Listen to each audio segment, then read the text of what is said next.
Hey y'all, and welcome back to Group Therapy. I'm one of your hosts, licensed clinical social worker Kristen Gingrich. And I'm licensed psychologist, Dr. Jessica Rabon. I'm licensed psychologist, Dr. J. And this week, I am back, finally, after being MIA for 2 weeks. Woo! Someone take me back to the sunshine because it's currently 65 degrees here in Maine, and I want to go back to 90 degrees. Fair. But I did get a lot of sunshine, so that's great. We're feeling a little bit better. We missed you. Oh, thanks. But this week, we are taking it back to basics, and we are attending Therapy 101 together. So settle in, take a seat, and welcome to Group Therapy. But before we hop into that 101 class, let's take it back to 2 weeks ago, and let's talk about the reflection question. Does anybody remember what it was? I do, because it was met with a lot of controversy. I'm so excited for these answers. So the reflection question was, how do you feel about AI in the mental health field? Get a little chat GPT in there. I'm so excited. Some robots.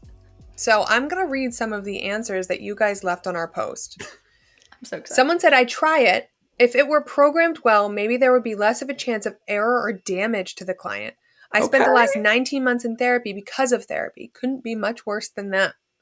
Ooh. Okay. All right. Fair. Okay. So we're starting off actually more positive than I was expecting. Kind of. Mm-hmm. Someone said, seems very impersonal. I feel like there's a lot of nuances it would miss. Seems like a fucking terrible idea. I would hate it. At least they're honest. This one's my favorite. It feels kind of like having Ronald McDonald as my nutritionist. Yeah. I saw that one. Yeah, I saw that one too. Someone said, I'm going to argue the other side. As someone who has a hard time connecting with therapists, well, people in general, I can see AIs being less threatening. I'm aware that I got some issues to work through, though. Okay. Another sounds positive. Valid. Yeah. Someone said, considering that a huge part of therapy revolves around human connection, that's a big nope from me. Those kind of intricacies cannot just be replicated via robot. Also true. Yeah, it'd be tough. It would be tough, but it's coming. Mm-hmm. Someone said if it improves people's access to mental health resources. There we go. Okay. Someone said, it's a no from me, dog. Like Randy from American Idol. Did you all watch that back in 1999 or whenever it started? Someone said AI for therapy, no, but for self-care, sure. Not sure if this counts as AI, but I absolutely love Finch Care. Has anybody have you guys done Finch Care? I don't know what it is. So it's like this app and it's like birds and you take care, it's like Neopets, but birds, and you take care of them by doing things for yourself. Oh, okay. Yeah, I was like, I played it for a little while. How'd your bird and then do? it made you drink water. We're not going to talk about it. These birds are going to die. We're not going to talk about it. We're not going to talk about it. That bird was struggling. But yeah, so it's definitely a double-sided issue. Like I can definitely see where it would be helpful, but also like, that interpersonal piece. Yeah. That plays a huge role. Yeah. I'm actually pleasantly surprised with the answers. I thought they were going to be much more negative because when we did the episode and Justin asked in the polls, it was a very strong no. There were like 700 different ways to say no. Yeah, I think like there are ways that it definitely could be used for sure, but yeah. We'll see. So what about Therapy 101? I wanted to basics. Yeah, so I figured I wanted to throw out to you all, like, I guess maybe what are some misconceptions about therapy, what it is, what it isn't? Because I think if we are diving into therapy, first we should probably talk about what it is. Yeah, I think a good way to say what it's not is venting, which I think is a misconception that still some people believe. That you just kind of roll up, you just kind of vent or bitch about all the things in your life. And a therapist just kind of nods along or says, oh, that's tough. Or, oh my gosh. I think it's, kind of going off of that. I constantly hear in my comments from people who don't even follow me. They're like, well, what's the point? I can just talk to my friend. Mm-hmm.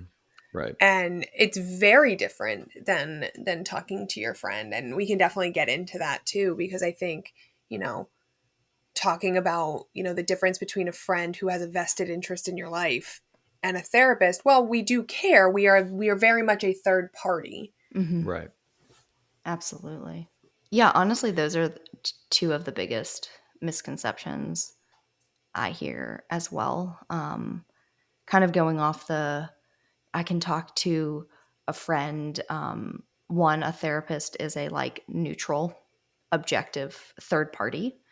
Like KBI just said, we are invested in your life, but we're not living in your life. I think another big difference between therapy and venting to a friend is that what is shared in the therapy room can't leave the therapy room except in certain circumstances, which I know we'll touch on at some point. So it's confidential. It's, I'm going to use the word should, which I hate the word should. It should be safe, judgment free, all of those things. And there's skills to it too. It's not just venting, then nodding that Justin was saying, yeah. Your therapist should be actively engaging you in a process, teaching you skills, validating, reflecting. Totally. I think for people listening out there, it's so a therapist just knows a lot of sort of things you should try, right? And it's yes, and psychotherapy and learning different psychotherapeutic ways to conceptualize difficulties gives you a roadmap to help somebody with their problem. Your friend doesn't have that shit. Neither does unless they're a therapist, then they do. But they shouldn't be your therapist. They shouldn't be your therapist because we got multiple relationship going on here. But that's a big component of as therapists, when we work with someone, we conceptualize their difficulty, the problem, the thing they want to grow in through a psychotherapy lens, which tells us what are the areas we discuss, talk about, sort of assign in between session work on. Am I talking about the past? Am I talking about the present? Are we analyzing an emotion? Are we going to the thought? Is it a belief? But all these different components is what you go to school for when you work with a trained therapist. And it sounds complex, but again, the best way to understand that is therapists have roadmaps of how do you get from A over to B? How do you get there? And along the way, how do you understand what A is? Your problem, your difficulty through the lens of your culture and all those things. Your friend knows you as a friend, but they don't conceptualize the same way a therapist would. So that's the best way I think I can describe what a psychotherapy is. Right. And I think too, that ability to be that third party is so important, right? And I will say, in a way, we do get vested interest, in our clients' lives in just the capacity of I also hate the person who hurt you. They can go pound sand. Right. But because I'm not in it, I have that ability to also look at it from the outside. Like you said, and conceptualize it differently. My client has a handful of puzzle pieces and they can't figure out how to put it together. But because I am out here, I am able to assist and seeing, oh, there's a corner piece. And these two pieces that you keep overlooking actually go together because you just have to twist it a little bit. And then suddenly you look at it differently and suddenly they go together. And so I think that, because that makes us so different than friends. I always tell my clients, we're going to have a friendly relationship. And we can talk about things like Netflix or your sex life or things that you would talk about with your friends. Absolutely. And you might have sessions that feel more like you talk to a friend than others just because of the nature of the conversation. But at the end of the day, there's so much that's happening on our end of kind of organizing and like backlogging and looking at all of that to create that, like you said, Justin, I really liked how you put that roadmap. Yeah. Totally.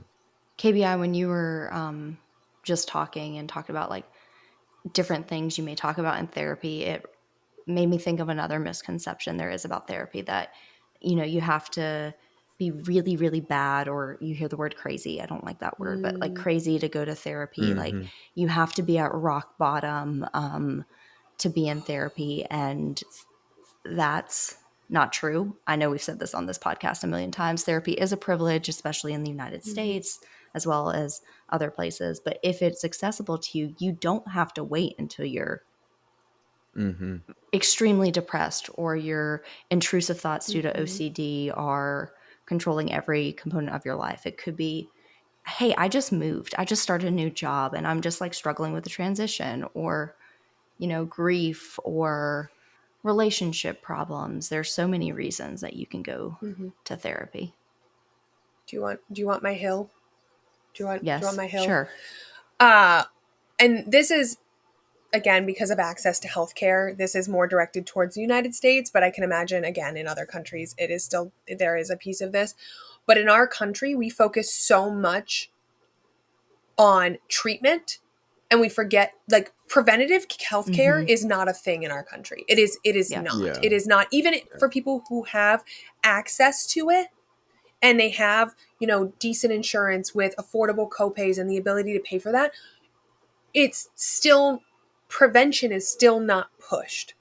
And so we have this mentality, like you said, Jess, I have to wait until I've almost hit rock bottom or have hit rock bottom before I'm allowing myself to access that, because we have this in our mind that someone else has it worse than us. Yeah. That Absolutely. someone else could use that spot. And I always tell people there is always going to be someone theoretically who has it worse. But what we're doing is we're focusing on us in this moment of, do I need assistance? And, you know, there's a lot of unpacking that we have to do around that, right? Not being seen as weak, dealing with the shame that may come with it, maybe that you've internalized around your own mental health, you know, the privilege that it is to access it. And I think that's what makes that so hard is, like, again, just in the United States, like, we don't encourage for anything, like anything in our lives. It doesn't even matter in healthcare. We do not encourage prevention. We only encourage treatment. And you could apply that to almost anything, and it makes sense. Yeah. Adding to that, to the misconception list, I think a lot of people believe you need to have a diagnosis to go to therapy, which is completely false. And if we were much more of a preventative-based mindset culture, people would embrace that. But you don't have to meet DSM criteria for anything to benefit from therapy, because it's about self-reflection. It's about being vulnerable. It's about being open. People, no matter what you're going through, benefit from that self-reflection, introspection, again, being vulnerable and seen by another human.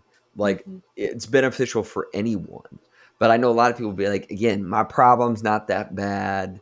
Like, should I really should I go to therapy? Do I have to? And it's like, again, it's so sad that a lot of times the mindset is exactly what you named, of like, people literally have to be in the middle of their deepest depressive episode to be like, I guess I should reach out. And I hope these conversations post-COVID, people are being more proactive, but we have a lot of systemic issues, of course, in our culture about access and problems of people literally just not having a way to be connected or being able to afford it. Speaking of access, I don't know about y'all, but one of the most frequently questions I get asked on social media is like, how do I even find a therapist? Like, where do I even start? Like, I want therapy and I don't know what to do. Or like, hey, do you do telehealth sessions? Can you be my therapist? So I don't know how, like, do you all get those questions? How do you usually answer them? All the time. Yeah. I usually, like, when I tell people the first step is to want it. That's the first step. The second step is which is sad, but how do you plan on paying for it? Because that diverts you into what the next steps are. Because if you're going to be using your insurance, I usually encourage people to log into their insurance and look for the people who are paneled with their insurance company, because that can save you a lot of time trying to contact or research people, and you keep finding people who aren't paneled with your insurance, especially if you may have like an obscure like insurance. Like most of the therapists I know are paneled with Anthem, but I don't know many who are paneled with like Harvard Pilgrim. So I usually tell people start there, because that can help you figure out like what the next step is going to be, and where you should start, because there's plenty of research tools out there. But the first step is figuring out kind of how do you plan on paying, which is, again, like I said, it's a sad thing that has to be the first thought for people. Yeah, but it's super important. Yeah, because there's a lot of private pay therapists. There's therapists under your insurance. There's private pay therapists who take out of network, provide super bills. So yeah, I mean, that's an important component. I would say another thing to think about, it's not on self-diagnosing, but it's on getting curious about what is it you'd want therapy for. So yeah, maybe you're like, I think I might have some trauma symptoms here. I think I might have some depressive symptoms. I think I want a better relationship with my mother. But the reason why that matters is a lot of these search sites that we're going to talk about, you can start selecting not just any old therapist, but a therapist that has a better chance to be a good expertise fit for you. And I know a lot of people don't usually do that. They'll be like, oh, my insurance gave me these 3. I looked at their photos and I picked this one. Like, I know that's what we do, especially we're very photo and image centric as humans. But what I would advise is you really want to make sure that person has a lot of experience or an expertise in what you think you might want to work on. Yeah. So kind of on the money aspect, I think, unfortunately, especially in the United States, therapy is really expensive, especially for individuals paying out of pocket. But there are avenues that I think a lot of people don't think about. So like a lot of employers will have an employee assistance program where, I mean, I can speak for like my hospital, for example. You can get 6 sessions per issue for free with a licensed therapist. So like if I was having some issues with anxiety, I could get 6 free sessions. And then if they think it was going to be longer, they could refer out. And then maybe a year later, I am struggling with grief. I could go back and get 6 free sessions. So if you work, see if your employer has a employee assistance program. College Counseling Center is another one. And not just for like college students, obviously, but some bigger universities that have like doctoral programs in counseling psychology or clinical psychology will have clinics where, as long as you feel comfortable seeing somebody who is a trainee under supervision, you can get in therapy for a lot cheaper. Like I know when I worked in my graduate program, we did sliding scale based on income, but I think like the most expensive was maybe $30 per session. And obviously I worked in rural Tennessee, so I have to note that. But that is a way that a lot of people don't necessarily consider if you live in a city that has a big university with a doctoral program. And I don't know, Kristen, if you could speak to that for like master's programs. Yeah. So, I mean, in a lot of community mental health centers, you can definitely find interns, master's levels interns. Again, they're under supervision. Again, every program is different, but like at my old job, that's weird to say.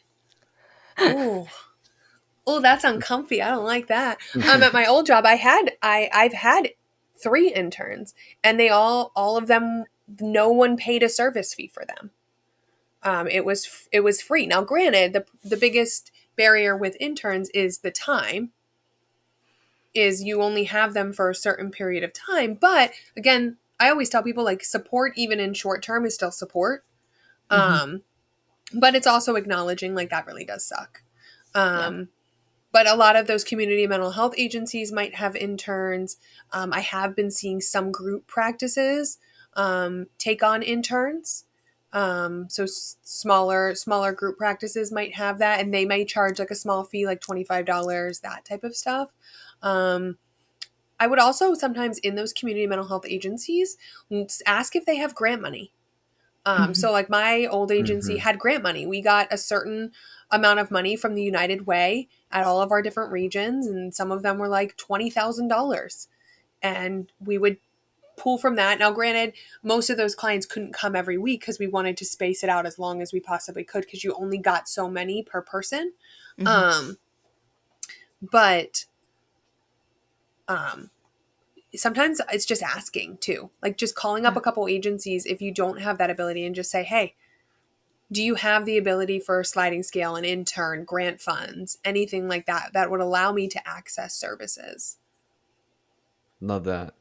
Yeah, the only thing I was going to add is if you're a student at a college or university, you're likely paying for the counseling services within your student fees. Mm-hmm. Every university counseling center I've worked for, FAU, University of Miami, Auburn, Columbus State, all of them provide free therapy. Now, the caveat to that is there's usually a session limit. 8 to 10 sessions is kind of like what the average is. And they can't guarantee frequency because university counseling centers are inundated because they're trying to see so many students. It's not guaranteed that you'll get like weekly sessions. So sometimes they refer out right away if you're needing a higher level care than what they can provide. But for the vast majority of people, if you're a student at a college or university, you're already paying for that counseling center there on campus. Yep. Or they're outsourcing therapy, but they have it in some capacity. Absolutely. There's also making me think, though, for like non-students, general public, we've touched on a number of different ways, but like, what are some of these websites? Where should people go? I mean, they could always hit up their insurance provider, but what other search engines, websites exist? Psychology Today, baby. I feel like great if they would sponsor us? I just need them to sponsor every single social media therapist at this They point. should. At this point, they We are should. what keeps them open. Yeah. But Psychology really Today is probably the most popular. Yeah. Oh, I agree. absolutely. I know there's like Therapy Den. Open Path Collective is good if you're looking for more like sliding scale fees. I know Therapy for Black Girls if you are a Black woman looking for a Black therapist. Pride Counseling is one if you're LGBTQ plus. Because I know like Psychology Today, love them. And I know, or I have heard from marginalized individuals that it is usually harder to find therapists that may meet their specific needs, look like them, have similar life experiences, even though you technically can search. But I guess for anybody listening that's not familiar with these websites, how they work, generally speaking, you put in your location, you can sort by the gender you want of your therapist, if you want to use insurance, what your insurance is, presenting problem, any certain characteristics, and then they'll kind of sort for you what therapists are available in your area. And usually they'll say like taking new clients, have a wait list, not accepting new clients if they do telehealth, in person, all of that. Do y'all have any other? And I will say around kind of Psychology Today and some of these search engines, a lot of these are private practice individuals. That's a very good point. So it does tend to leave out some of the smaller agencies, some of the larger agencies too, that could possibly have openings, but they don't market themselves on those websites. So also being aware too is, so like things like Medicare, there are definitely private practice individuals who take Medicare, but you're like, when you do that filter, it's going to decrease the amount of providers exponentially. I can just speak in Maine from what I have witnessed. And so that's going to, like, when you know that, it's going to feel like, oh, there's no one to choose from. When the reality is there is a plethora, but we just have it. You have to be more intentional searching for it, sadly, which is a whole other, again, accessibility issue. Yeah. Totally. So hypothetically, someone's signed up for a first therapy session. What the hell happens? A lot of people want to know what is happening in that first session. So I'm trying to think of something funny, and it's all I can think of is we steal your kidney. That's all I can think of, and I'm like, first session. First session, we steal your kidney. It's like Charlie the Unicorn. Kidney and your deepest, darkest trauma off the jump. You're not allowed to sit on the couch before you spill the beans. Yeah, done. Oh my God. I need the beans while you're walking in the door. But while you come in. A lot of people fear that. That's why we joke about that. A lot of people fear that you're just going to walk in and the stranger's just going to be like, what's wrong with you? Well, I think people don't, I mean, it's scary because you think that that's what it is. But the reality is, like, I can speak for myself, is it's a chunk of paperwork for at least the first, like, 15, 20 minutes of signing, consent forms. If there's this new, like, a lot of therapists are doing digital stuff pre-start. So that has been, it takes that away. But a lot of that is, like, doing that paperwork. And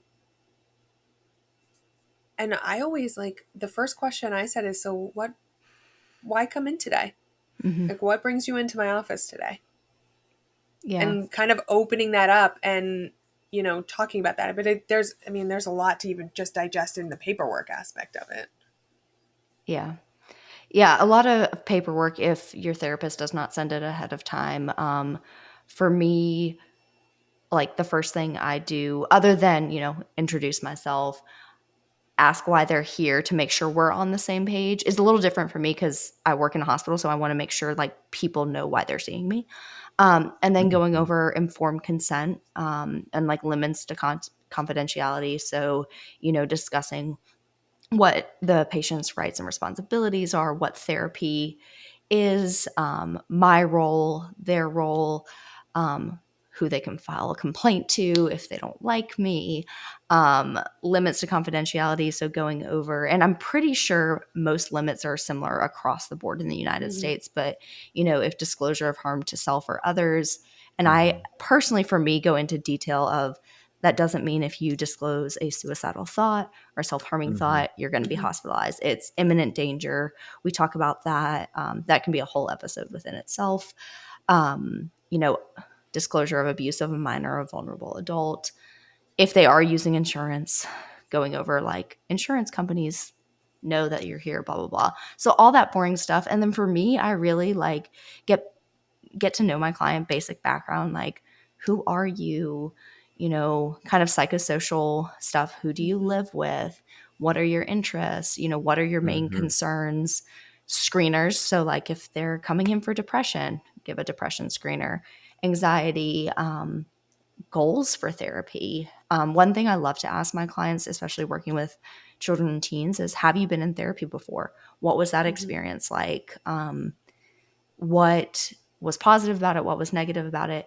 And if they have, or even if they haven't, I ask, like, what qualities are you looking for in a therapist? Like, what are your expectations for therapy? And for me, at least, I don't know about you all, the intake of the first session might actually be 2 or 3 sessions, like, of just gathering information, getting to know the client, them getting to know me as a therapist. Obviously, it's a different relationship, but, like, especially working with kids and teens, for me, I will tell them, if you have any specific questions for me, I'm pretty much an open book. I'm not going to tell you my home address, my social security number, or my credit card number, but, like, if you want to know, why I went into this, or what I like, or my favorite color, like, I don't care about disclosing those things if it's going to make you more comfortable. But that's kind of how I do it. What about you, Justin? I agree. I do a biopsychosocial as well. And I think for people who are thinking about going to therapy or haven't been to therapy, it's different than going to see your doctor. It's different than going to see a psychiatrist often as well. Not always, but sometimes. It's not just symptom focused. is what this intake process is. And that's different for a lot of people. You might have a good relationship with your doctor, your dentist, or whoever, but a lot of it is more like, just tell me what's wrong. Let's find the symptom, and I'm going to get you on your way. We could talk for a while about if that system should be improved or not, but doctors are burnt out like our whole healthcare system here in the States is. But therapy and psychotherapy really is effective, or most effective, when, for me as a therapist, when I can try to see the world through your lens, your cultural background, your identities, again, interests, a lot of things you're not thinking of that you're like, yes, I care about that. Because therapy isn't just tell me all about your depression. How often are you sad? You're not a checklist. Psychotherapy is really nuanced. And again, medication's great. We love medication here, especially on this podcast. And yet, when you're trying to collect symptom information to give medication, a lot of the nuance that you might need for psychotherapy may not be as important. But for psychotherapy, if I'm trying to make behavioral, emotional, and cognitive changes, I want to know everything about you that you're willing to share. And I'm only going to find that out over time. And so I totally echo it. It's an ongoing process, but just unless you're doing super solution focused therapy in a very limited session model, that's why when you go see a therapist, we don't just jump in and be like, okay, tell me your anxiety. What's the symptom? Like, we actually want to know you as a human, because that's going to make it the most effective going forward. Do you want to know what my favorite question to ask Gen Zers is? Please. When they come in, they'll come in and we'll be talking about all of that. And I'll say, are you on TikTok? Oh, I knew what you're going to ask. And I'm like, do you have a favorite folder of things that make you feel personally attacked by your mental health? Like, are there things that you're like, ooh, I related a little too hard to this? And they're usually like, yeah. And I was like, do you want to show me some of them? And most of the time they say yes. But I don't make them do it. Yeah. But sometimes, like, even that, like, that helps me, like, even understand, because, like, okay, like, you have 14 ADHD videos favorited. Okay, like, I'm gonna store that here just to, like, look at it, because you're relating hardcore to this. But that's one of my favorites to do. Yeah. Well, I wanted to go back to something that Justin said when asking this question about, like, divulging the trauma. Like, I don't know how you all operate, but for me, I'll always assess for trauma, but I always say, I am a stranger. You do not have to share with me anything you are not comfortable with, but I'm going to ask you this. And, usually if individuals have experienced trauma, they may, some people will divulge right away. Some people might be like, yes, I experienced X, Y, or Z, but I don't want to go into detail about it yet. Okay, cool. And that's part of that ongoing process, because therapy is about building that trust. And if you don't trust your therapist, you're not going to be able to feel comfortable sharing those things. That's what I like. I also say that in the capacity of, I'm like, usually when we get to after the paperwork, I'll say, okay, you've known me all but 17 minutes. I'm going to start asking some questions as we kind of go through the assessment. All I'm asking is surface level at minimum. Give me an idea. I understand we may not want to go into major detail because you don't trust me. But if you give me at least, like, an idea, so I bring up trauma, I'll say, have you ever experienced abuse? And I might not ask it in that way, and they say yes. I'll say, do you want to talk about it? Or would you like me to, we can come back to it later? And give that option of, like, here's an open door, but also acknowledging, like you said, like, you don't know me from a stranger on a street.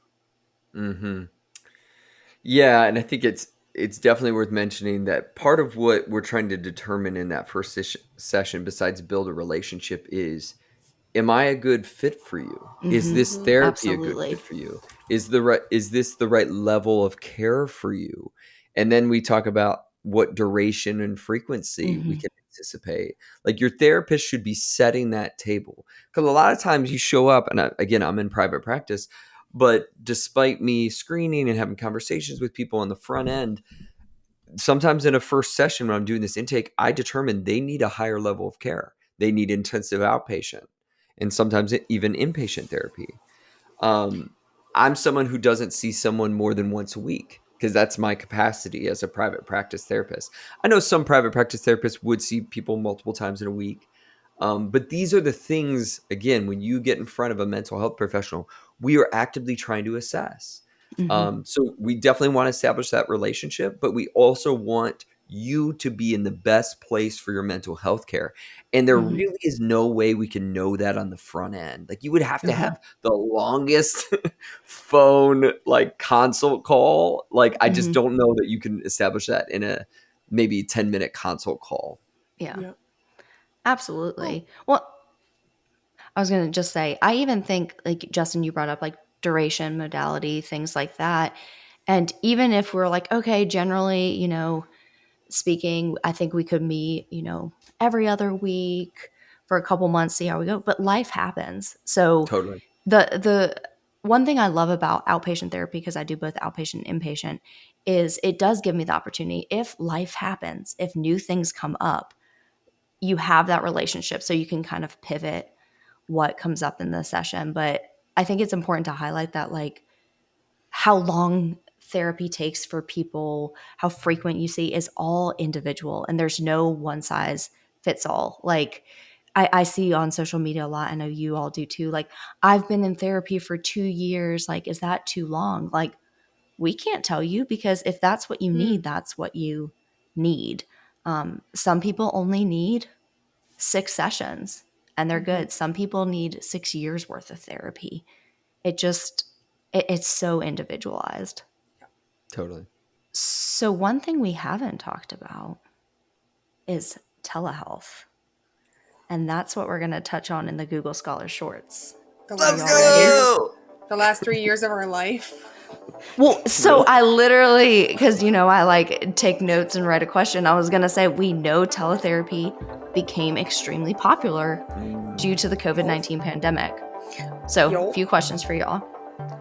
Are you aware of the efficacy of teletherapy? You can just say yes or no, because I don't want you all to give it away because you're smart people. Or do you think you know? Or have a guess? I think I know, but I don't. Okay. I would say I did know a few years ago, but it's probably been updated. Okay. What about the benefits of teletherapy over in person? I could list them all day. Yeah. Okay. And then have you ever thought about like what the research says about clinicians' experiences with teletherapy? I want to know that. Yes. Okay. Good thing I'm going to answer all of those questions for you. So, please. This article is actually an overview and analysis of teletherapy published 2023. Shocker. So, first one, the literature supports that teletherapy is equally as effective as traditional in-person therapy. Individuals that do teletherapy say it's highly satisfying and it shows the same benefits for clients. So I know I get that question a lot, like, is it as effective? So yes. As for some benefits, teletherapy has increased attendance and adherence to treatment due to its convenience and time and location. Not me doing therapy yesterday in my car in a parking lot. I mean, I've seen that too. Like you get out of class at 12:50, hop on for a 1:00 therapy appointment. Yep. Like, yeah, the convenience. And then with regard for clinician experiences, so clinicians, generally speaking, hold a positive attitude towards teletherapy. However, research shows a lack of knowledge and training amongst clinicians, as well as many false misconceptions about its efficacy. Oh. When did they gather data? Of course, because I'd be interested because like I can tell you straight up, in April of 2020, I was not effective on telehealth at all because I had no training. Even into like 2021, it was still navigating until I got that training happening. So that would just be, that's just interesting. Because it is very, it's so different. So this was a review of the recent literature. So it's from, And I lied. I said it was 2023. It came out in fall of 2022. I apologize. We'll forgive you. She lies to me. Yeah, so it's an overview Betrayal. of the recent literature. So it would be gathered. But no, I agree with you, KB. Like, and I hope graduate schools nowadays are training people on how to deliver telehealth services. They're not. We get. I got none. They have to be. They definitely have to be. My agency telehealth didn't exist. Oh yeah. At my job until March 17th, 2020. Well, and then suddenly it was like, what is happening? And it was it's a whole. But I think now like people are getting so used to it that now the efficacy can increase with it because people understand it now. And people can manage that.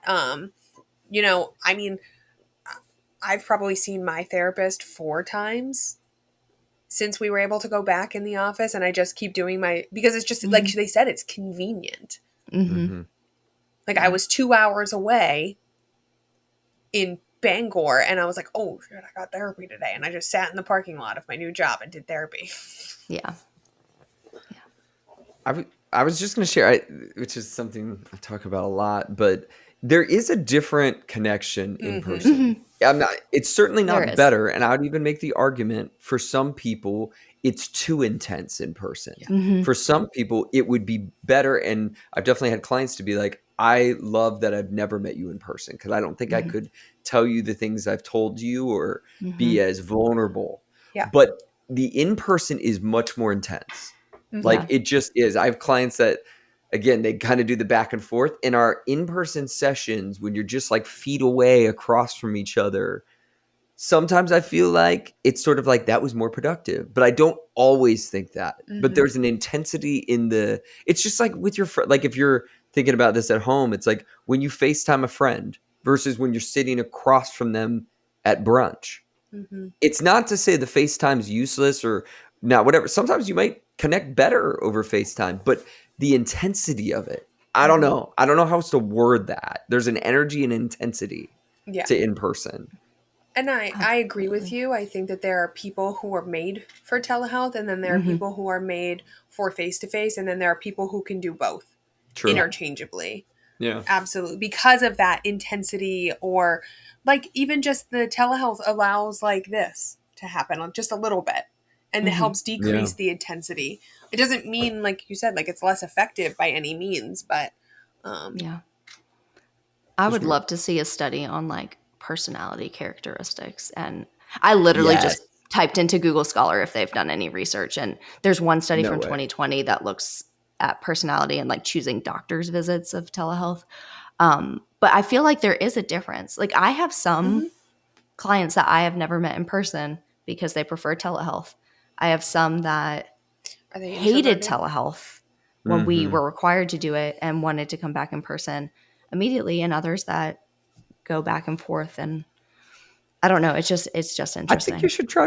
Yeah, sorry to cut you off. I was going to say, I think you should try both. I really believe that. Unless for some reason one seems so wrong for you. I think for most people, you should test both out. I've definitely had the clients who literally say our most productive session was in person. Yeah. And I've had people literally say the dead opposite, but individual differences always rule the day. Yeah. So for what that's worth. Yeah. The only thing I want to add. I was going to say you should contact a university and do the research study. Yes. I will. Yeah. I was going to say the only thing I would add that I think is another benefit of telehealth, and I'm speaking for the United States, if you live in a state that maybe is more rural, Maine, or like giant, like California or Texas, and there's not a provider in your area that specializes in your specific disorder, identity, things like that, telehealth does allow more access because you could see anybody licensed in your state, which is another benefit. But yeah, and you look into their life a little bit. Like I know y'all do this, but like I get to meet the cat. You get to show me. I love part. Cats. You know, it's my favorite. It's so cool. Like when you go into my therapy office, I think my office is pretty cool, but it's also a therapy office. Like it's not as cool as like you're even like in your car. Like there's a weird sort of like connection of like you can show me bits of your world that I would never otherwise know about or see anyways. But there are bits of your world I don't want to see, like taking me into the bathroom with you. What? Leave it. You go. Boundaries. You don't need to mute me. You don't need to mute you. Leave it in there and go to the bathroom. I will be sitting here nice and ready for you to come back. Yeah, we're good. Absolutely. We're good. Absolutely. But I will say, when I was at the beginning I was working with kids, and the amount of eyeballs that I saw, but also motion sickness that I got. Yeah. I was like, bro, you need to slow it down because I'm about to get sick watching this. Well, my theory on that is like there used to be on FaceTime all day where they're literally at this angle and like demonstrating it, like just with their friends, just like whatever. And then I'm like trying to do therapy. I'm like, yo, can I just see your face? Can I get like a decent shot of your? Because I would like to be able to see like how you're reacting to this. Yeah. But I get it. They're used to just having their friend and they're like gaming or whatever, and the phone's just at that angle. Yeah. But you know what we really, really love every single time, no matter what? The polls. It's the polls. No matter what angle. I had no transition. No matter what angle, we just love the polls. Because we get data. I hate you. I didn't miss this. Acute, obtuse, 90 degrees. Oh, we love the transitions, for sure. Because K10's not here, we didn't even get to state that because it was all about KBI being back. But we miss you, K10. But K10 did the polls, did a fantastic job here. But first question, have you ever been to therapy before? Yep, loved it. Yep, and didn't love it. Or no, but I know someone who has, or just nope. What do you think? I think yep and loved it is going to be the highest just based on our group members. I agree. Because they're following us and listening to this podcast. You're totally right. 83% of you, yep, and loved it. 11%, yep, and didn't love it. Interesting. 4%, no, but I know someone who has. And 2% of peeps, they don't know anyone.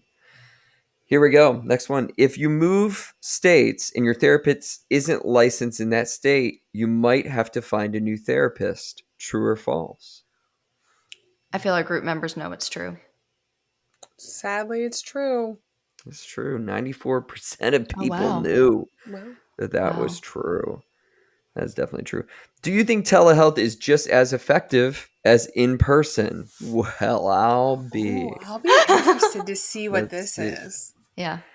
So it was either, yep, both are effective for me. No, I like in person. I only like telehealth, or I'm not sure, to be honest. So this was there. I was about to say, since it's there, I'm going to say no, I like in person or prefer in person. It's going to be the highest. Is it right? Yeah. Yeah, you're right. Yeah. No, I like in person was 47%. 36% of people said both are effective for me. 14 said I'm not sure. And 3 said I only like tele.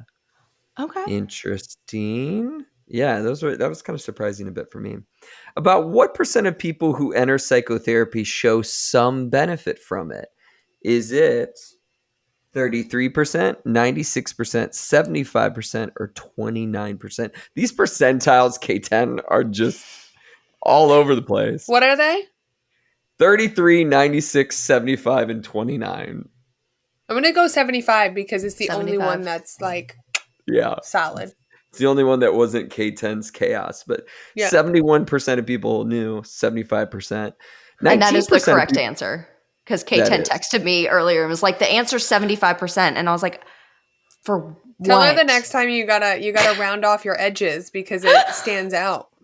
19% of people thought maybe 96%. That'd be amazing. That'd be awesome. Sadly, I don't think there's almost anything out there for mental health or physical health that's 96% effective. But maybe there is. Maybe there is. I don't know. Coffee. Coffee. Jeez. Tell me about it. Tell me what you love about your therapist or a past therapist. She loves dropping these thoughtful ones. What do you love about your therapist? It's a safe place to share with, and I can be honest and begin to heal. She is so caring. No judgment. They just get me. Their authenticity and genuine concern for me, literally everything. She accommodates me with quick appointments whenever I need to see them. Yo, I feel seen and understood. Their willingness to listen to me when I disagree with their assessment of something. Ooh. Somebody even put her challenging questions. I like that assortment. KBI's crying. I have a feeling and I need to stuff it down. Thank you. That is not very licensed clinical social worker. Doesn't I can matter. see that as a pattern. We're not talking about me. We're talking about. Okay. Good deflection. In your opinion, does the therapeutic modality matter? Ooh. And she put, again, there's research here, but curious about your thoughts. So it was either nope, oh yeah, or never thought about that. I feel like our group members are going to say, oh yeah, followed by never thought about that. Yeah, because I wonder like how much people know about therapy modalities. Yeah. Oh yeah, 73%. Oh, never thought about that. 14%, 13%. Nope. So that was okay. That was close. Interesting. Mm-hmm. I wonder what the research says. K10 has to update us because K10's going to have to update us. She did not text me that earlier. Thanks for that. Text her right now and be like, pop on the podcast. Give us the answer. I just love this one. All of these are some potential benefits of therapy except one. Reducing certain symptoms, learning strategies to cope, improve in your health and well-being, or saving some money on your car insurance. K10. Yo. She worked real hard on those polls. I love it. I'm just going to say that it wasn't 100% of people who picked the insurance. Saving money on your car insurance? Yeah. I am sure we could find some way how therapy could help you save money on your car insurance. Oh, being maybe less impulsive or like reckless. If you have anxiety while driving, that is increasing more like crashes. Look at us. Mm-hmm. And then so therapy can like, actually help you save money on your car insurance. And then there's me. I'm like, I'm not. So okay, for any of our group members, if you're ever in a car with KBI, just don't. Just say no. I'm gonna walk. No, I'm a fine driver. Define fine. Did you die? I saw my life flash before my eyes. Did you die though? Did you die? No, I did not die. We're fine. So we're fine. Wow. Okay, that makes. But know what's better than fine? The group member questions. You already know. You already know. Much better than KBI's driving. That might be true. Yes, the group member questions are so much better than your driving. So, as always, we love your questions. We got so many good questions.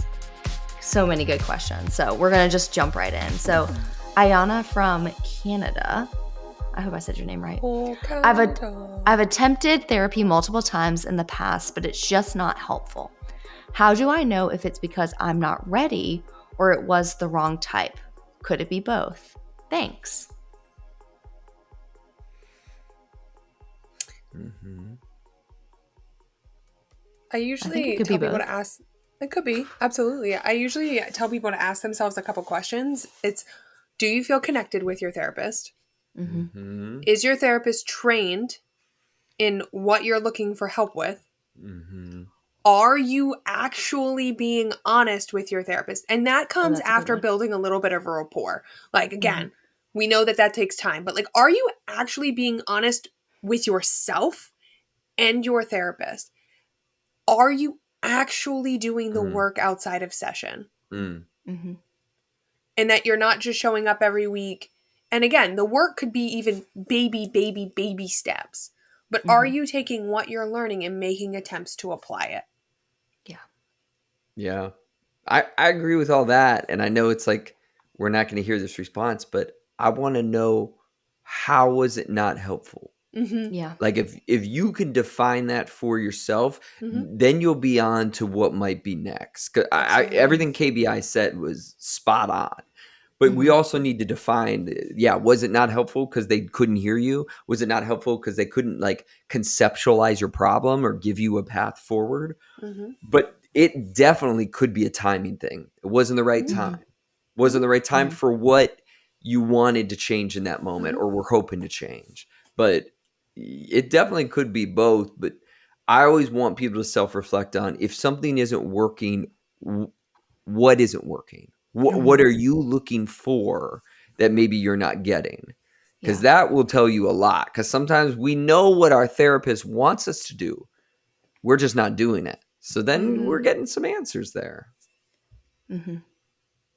Yeah. So Maddie from Chicago, Illinois asks, as therapists, what would you want your clients to know throughout the therapy process? Good question, Maddie. What do you got, Jess? So my first thought, like it's such a cliche, but it's not linear. Like there's going to be some really hard sessions. There's going to be some sessions that maybe like all you feel like you're doing or can talk about that day is your favorite Netflix show and it's more lighthearted and that's okay. Now, should every session just be you and your therapist talking about, the Netflix series that you're watching? No, but there's going to be some sessions that are really intense. And then maybe the next session you're like, after last week, I just need to kind of talk about what's gone good this week or things I'm looking forward to. You can make progress and then feel like you're backsliding. So it is a process. You said it in your question, Maddie, like throughout the therapy process, it's not going to be linear, and that is okay. And provide that to the therapist. Like if there's something that your therapist is doing that you don't find helpful, or maybe something that was helpful in the past and they've stopped doing it, like give them that feedback, because our job is to serve you in the best way possible. Yeah.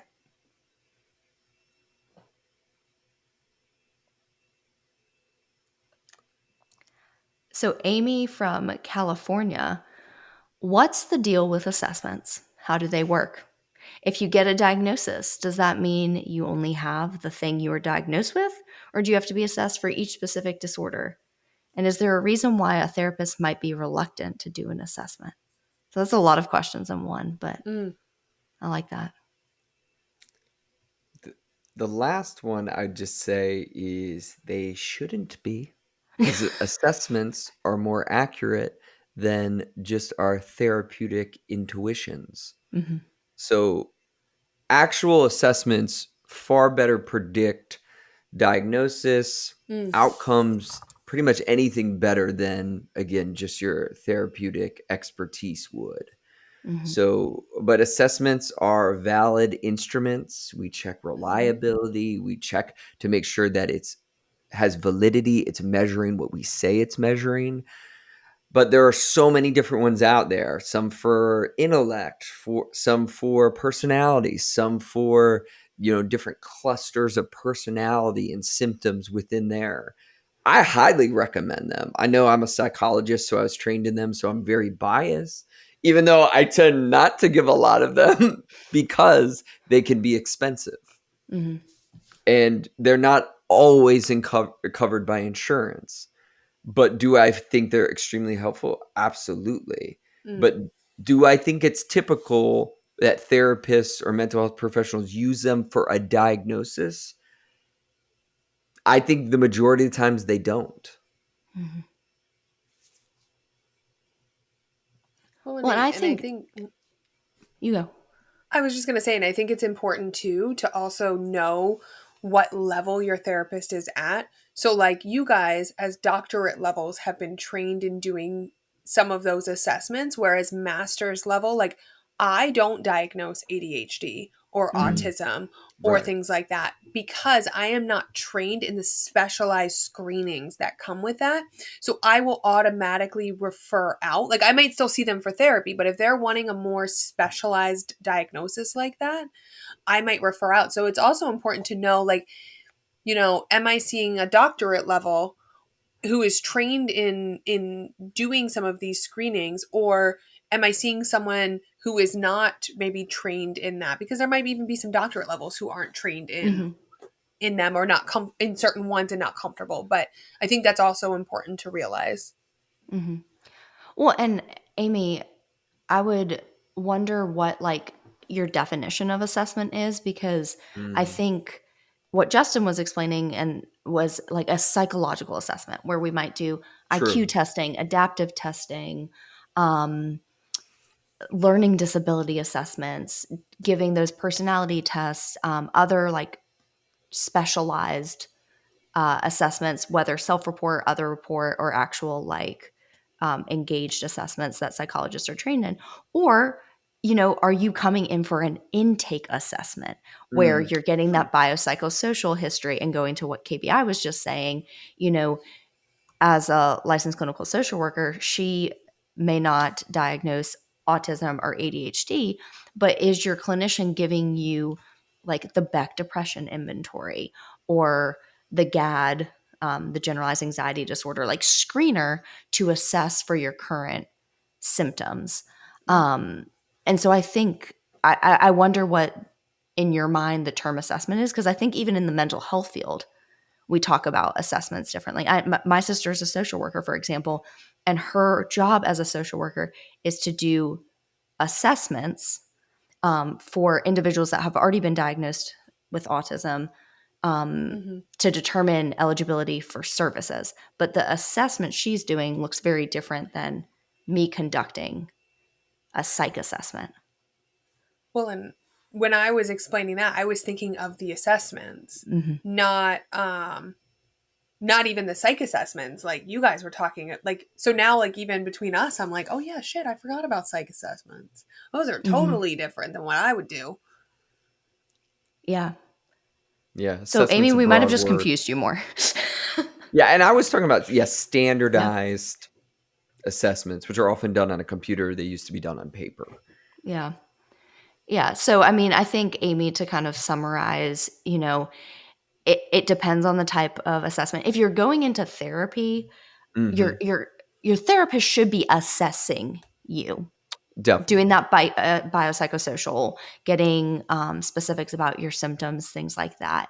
If you're doing a psych assessment, and going back to your question of like, if you get a diagnosis, does that mean you only have one thing? Usually, if you're getting a psychological assessment, it is for a specific disorder, like autism, like ADHD, a personality disorder. Now, you might get diagnosed with multiple things in that assessment, but when I used to do autism evaluations, for example, if I'm evaluating for autism, I'm not necessarily going to be looking for other things as well, if that is the referral question.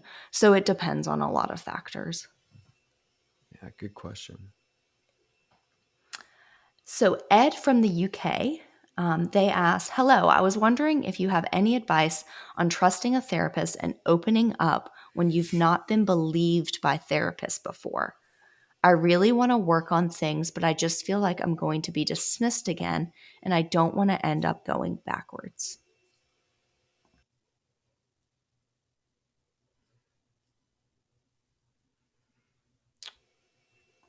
Yeah. Well, first off, I'm sorry, Ed, that was your experience, that you weren't believed. I know, of course, my curiosity goes right up. I'm like, they didn't believe what, Ed? Like, which again kind of pisses me off for you, of like, what weren't they believing?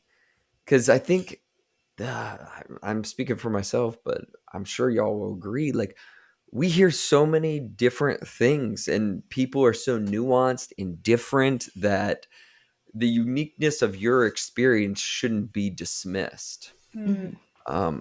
I'm sorry for whatever way that happened or that was communicated to you. You could have, I'm theorizing because I don't know, you could have seen somebody who just doesn't have an expertise in what you're going through. That definitely happens, where somebody's really blind to an eating disorder, and unfortunately you're working with a therapist who's just like, oh yeah, sometimes I skip meals, or I'm just making stuff up. But if someone doesn't have an expertise in what you're going through, they can overlook or sort of dismiss it. that's unfortunate because we try to get good generalized training so we can recognize things. But I also know that that does happen. But nobody should be minimizing your suffering or kind of brushing it aside because it's your truth. So, yeah, I'm curious, and I'm also just sorry that that was your experience. Mm-hmm. Yeah. And I would just share with your therapist, if you're willing to go again, about that fear and how your past experiences in therapy, sharing that I haven't been believed before and it makes me nervous to open up again. I love when my clients will share about past experiences or hesitations based on past experiences, because you can process the hesitation, the anxiety, the fear without actually having to talk about the thing that you're fearing yet. So Kylie from Ohio. OH. There was no delay this episode, Kylie. I was right on it. I saw you're from Ohio. I hit you with the quick OH. She asks, I've been having nightmares / stressful dreams about therapy at least twice a week for a couple of months. Is that something I can talk about with my therapist? Is it weird to tell her I've had dreams about her? Nope, not weird at all. Literally, there is like, I always tell people there is nothing that's really off limits to talk. There are things that I can never unhear that have been talked about at me to therapy.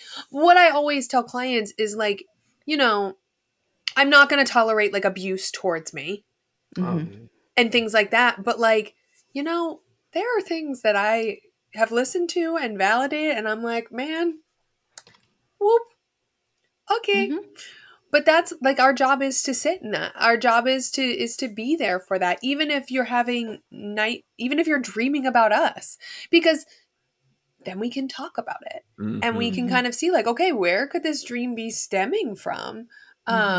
What, like, maybe this is coming, again, we don't know what the context of your dream is, but, talking about like, is it anxiety? Is it like fear of like, we started talking about trauma, it's fear or whatever. I know it takes a long time to get to that place for a lot of people to feel like they truly can be honest with their therapist, and talk about whatever, because, we have to be honest with ourselves first. But yeah, it is like, you truly can talk to us about anything.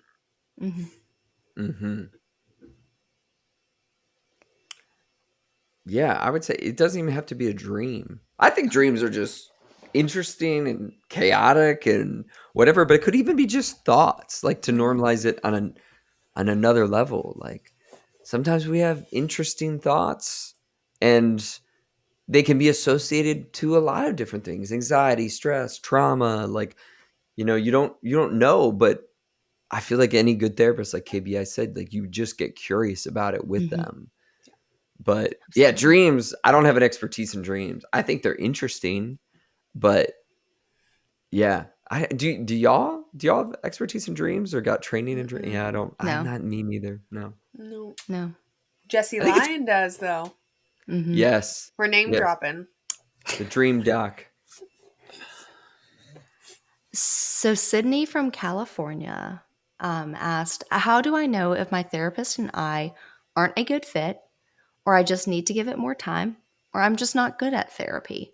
P.S. Love you all. I've gotten all my coworkers in Community Mental Health Agency obsessed with this pod too. Yeah. Thank you, Sydney. Community mental health is my heart.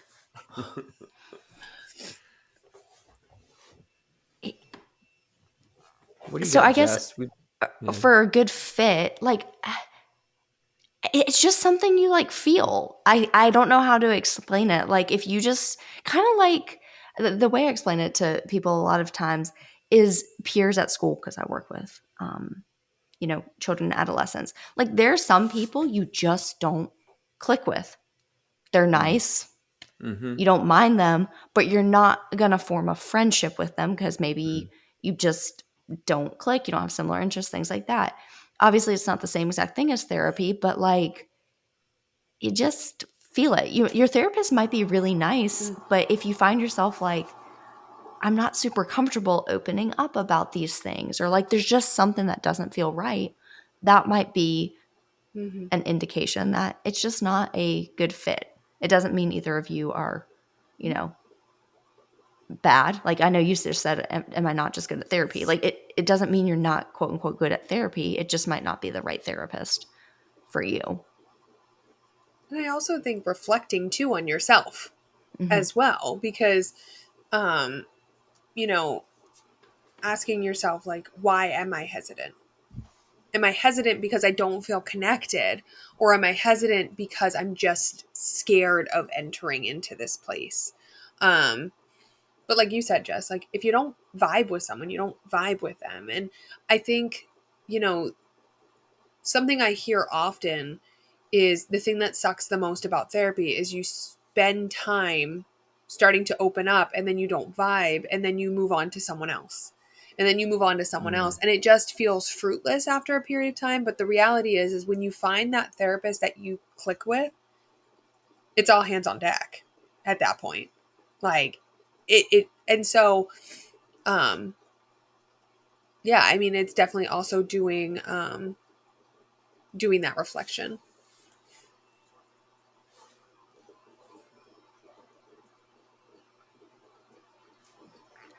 So May from Florida. I just loved watching your mouth move, and then you come to the realization you're still muted. It's fine. I was trying to keep it together until Justin just laughed. So May from Florida asked, is there a best way to prepare for a therapy session? Sometimes the week will get so busy, and when it comes time for therapy, I feel like all I'm doing is giving a summary of my week. Only afterwards do I remember all the thoughts I had throughout the last 2 to 3 weeks since the last session that would have been helpful to discuss. I got you, besties. I got you. Hold on. Here we She's go. Getting her We're therapy gonna do journal. a shameless self-promo. Oh. Yeah, write that shit down. Write that shit down in a journal, in a notes app. You don't even have to buy it, honestly. You don't even need to buy it. Like, we will link KBI's therapy journal in the show notes. Yeah, what's the price point? What do we got nowadays? I think it's $17, but it's always on sale. I think the lowest it was like $14 a couple weeks ago. But also under $20, friend. But also here's the thing. Here's the thing. Y'all got one of these fancy little doohickeys, and guess what? You got a notes app. I know you got random notes apps of random shit. Add a therapy one and pin it to the top. Yeah. And utilize that during the week of like, oh shit, I want to bring that up in therapy. Let's go add that in there. Because I get, like, that's one of the reasons why I did the journal. Yeah. Yeah, the journal it's is $17.99 on Amazon. For $17.99. US also, dollars. I like the prompts. The prompts in the journal are the additive too, that you're not getting that in Notes app. So again, for under $20, highly recommend it. But yeah, I agree. I think I love when my clients start doing that because it's setting an intention of like how I'm prioritizing my growth. Where sometimes it can just feel like we're sort of ungrounded and using it as like, this is how I felt and these were some of my thoughts. But when you start prioritizing in the journal, in your notes app, of like what you're experiencing, it starts to develop of like, where are we putting our energy together that's a priority for you in your growth? Because just talking about your week is a good way to like be transparent and vulnerable and maybe let off some stress, but it's not the growth we typically move down together in psychotherapy. It's not to say there's anything wrong with that, but like in most of the time in psychotherapy, you're connecting patterns and working towards something. And sometimes we kind of get there. It's not to say like your anxiety's gone forever, but you're like, wow, I greatly improved my relationship with my mom, and that meant a lot to me. Or now I don't have panic attacks when, I have to talk at work anymore. I love that. So again, there's nothing wrong with what you're doing. And I think some intentionality, as KBI mentioned, could totally help you. Yeah. So Renee from Indiana asks, do you think that with the new access to many telehealth platforms, there has had more or less accessibility issues? I know there are many issues with state licensure transfers as well as insurance problems, but do you think it has helped the accessibility for those, say, minorities, low income, etc.? By the way, I love the pod. It helped me get through the last semester of grad school. Go Records. MSW class of 2023. Shout out. Congratulations, Renee. I love that shout out. Love it. I mean, I do think it's increased accessibility in the capacity, we talked about how telehealth has increased just in general with accessibility, and, different platforms just increase the ability for people to find, because a lot of these platforms, they don't take insurance. Mm-hmm. Yeah. But they provide therapy at a lower cost. Mm-hmm. And so, some of them, they might charge $65 instead of $120. Because it's different. And so I think it does. But I don't know if there's any, Jess, you might know, is there any that have specializations? I do know, and I mean, this is not when Renee was talking about telehealth platforms, I'm assuming she's thinking about BetterHelp Cerebral and stuff like that. I do know there is a virtual intensive outpatient program for eating disorders, EQUIP. But that is the only one I know of that is very specialized for a certain, and they're all a telehealth platform. But that's slightly different. But yeah, I don't know if there are specific for specialized disorders. If anybody knows, let us know. So Katie from Michigan, in parentheses, still better than Ohio. Katie, you've written in before. I can recognize an OG. I'm going to say what I said last time. Your name is still misspelled. Love you, Katie. Love you, Katie, with a C.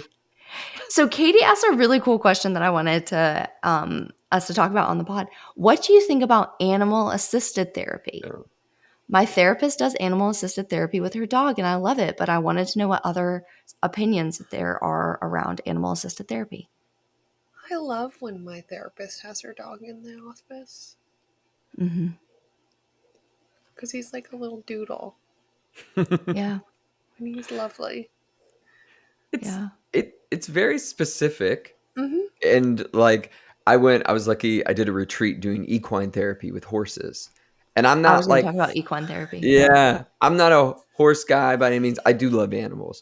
But I was kind of scared because I hadn't been around horses a lot. And then we weren't riding the horses, ironically, but we were leading them and doing different little activities. But it was majestic and fun and great.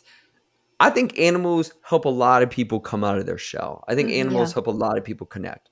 But again, this goes to be said about any therapeutic modality is it's not for everyone. Yeah. Right? Not everyone feels comfortable around a dog. I love dogs. You got a dog, I'm already thrilled. But no, not everyone feels comfortable around dogs or horses or animals in general. So could it be a distraction? It could be. Could it also regulate some people and make me and KBI and Jess excited? Totally. Mm-hmm. Yeah. No, I was going to talk about equine therapy because I used to work at a place that did it, and then we have a local place here that does it as well. And the feedback that I have received from people is that it is really cool. It's really helpful. In the hospital, we have facility dogs. They're not technically therapy dogs because they're not have the same training. But just to Justin's point, for so many of our kids, they absolutely love when one of our dogs comes and snuggles on the bed. And then there are some people that are do not bring that dog anywhere near my room. Right.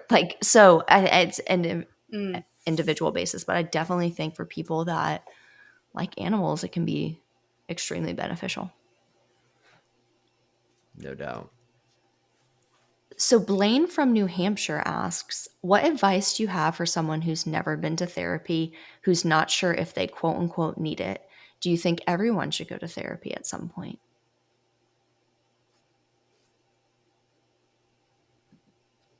I think everyone can benefit from it. Whether or not they need it is a whole other thing. Mm-hmm.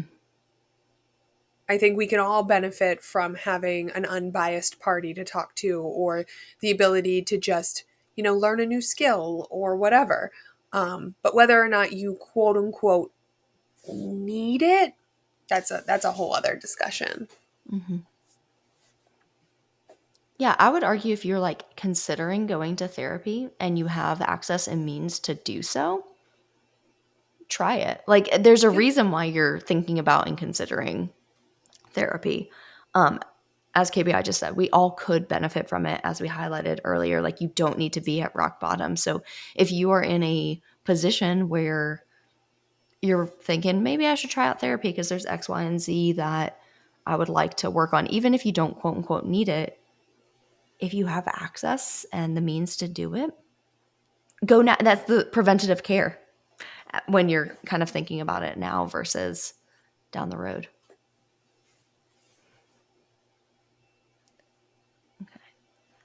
Shannon from the United States, they said, I love my therapist, but I feel stuck. How do I know if it's time to take a break, switch therapists, or see if we can work through my stuckness? Have you talked to your therapist about feeling stuck? Literally, KBI, Justin and I could have all said that at the exact same time. Mm-hmm. It is my first when I'm ever doing a live and they're like, should I, I'm not sure about this with my therapist, blah, blah, blah. I'm like, have you talked to your therapist? Mm. Or they'll be like, how do I talk to my therapist about being stuck? You literally just said it. Say it to them. And I know that that's making light of it. I do. Yeah. And it's not, I know that emotionally it's not that simple, but it is that simple of just saying, hey, I'm feeling really stuck, giving some examples, and can we have a conversation about it? Right. Mm-hmm. Yeah, it's the best thing for you and your therapist. I love it when my clients be like, you know what, I really want to move forward in this way or work on X, and I just don't really feel like I'm making progress there. I love that because that helps me get refocused and be like, yes, let's talk about that. Let's reflect on maybe what we've done and where we're going here. But yeah, I would never recommend. I guess it would have to be such a specific situation for you to bail on your therapist just for feeling stuck without having the discussion. Because some of the best therapy comes after these conversations when you can be real transparent and be like, listen, I just don't think I'm making the progress I'd like to. Like, I think in a lot of ways that could make your therapeutic relationship so much stronger going forward. Yeah, absolutely. So for our last question, Rebecca from Singapore asks, are there situations where therapy could be more harmful rather than helpful?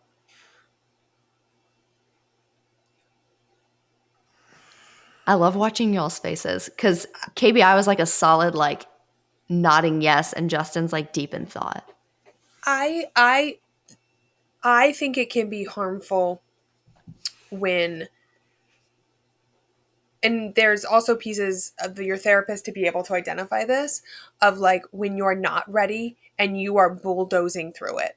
Mm-hmm. It can be more harmful when you are being forced into it against your will, whether it's parents, court mandated, things like that. And I think that sometimes that can be more, and it's more, I'm not saying that the therapist is being harmful, but more the situation itself is causing harm, if that makes any sense. Yeah. It does. I know I was really trying to get, maybe thinking too hard about that, but I still think in a situation it would become harmful, it's on the therapist every time. Yeah. Because a therapist should be able to recognize, again, not just that this could be harmful, but that I'm pushing too much, or this isn't something that should be explored right now, or this is crossing a safety bridge. I would like to believe in theory that therapy in any situation wouldn't be harmful with the right therapist. Is why I say, you know what I mean? It's I kind of answer that on both sides. With the right therapist, it should never be harmful, ever, because your therapist will recognize. Yeah. No, but I also agree with what KBI said. But I agree with that, because I think that sums it up. Right. And when it's done with the right person. So like I worked with many individuals who are mandated by court, DHHS, all of that they're being told they have to be there. It is up to me to work with that client to create a space that causes like no harm or least amount of harm in just the capacity that they know that they're mandated, and so they hate it. Right. Yeah. And so like it's up to me to monitor all of that. And so no, but I like how you kind of turned that into like kind of the both sides. Yeah. Oh, absolutely. What a fun ep this was. Therapy 101. Taking it back to basics. Taking it all the way back. It's exciting to talk about these things because there's always people having that first time therapy experience. You know, we take that for granted. We've gone in depth on this pod talking about all kinds of great topics, getting more and more niche. And we love that. But we also like remembering that there are some people who are considering therapy for the first time, which is related to our little reflection question here to get you on the road. Since a lot of you, most of you have been to therapy before, what's one thing you'd tell someone who has never been to therapy? What would you say? Something you would share. Yeah, just get a little curious out there. You know, disclose as much as you'd like. You don't have to over disclose, but we love passing the torch in different ways. But y'all, if this episode helped you in any way, we love a review. We love rating it. We love that you're sharing it with friends. Drop it in the group chat. Really, really appreciate you here. And next week, we'll be wrapping up Mental Health Awareness Month. And it's going to be a little bit of a surprise of what the episode's going to be. Oh, I was like, did I miss Because something? we don't know. Because we're going to discuss literally in the next seconds after this. All I know is that by the time we record our episode next week, my mental health will be cured because I will have seen T Swift live. Okay. I'm glad you dropped that, because now we must know about your T Swift experience next week. I will be cured of all sadness. I was literally talking to a client recently about how T Swift just, cures everything. So She does. She is mother. The ultimate therapist. We will all be held by T Swift next week. There'll be videos of me having emotional breakdowns when she sings Tolerate It. Y'all, thanks for being here. Thanks for being a group member. We'll see y'all next week. Bye. Guys. Peace.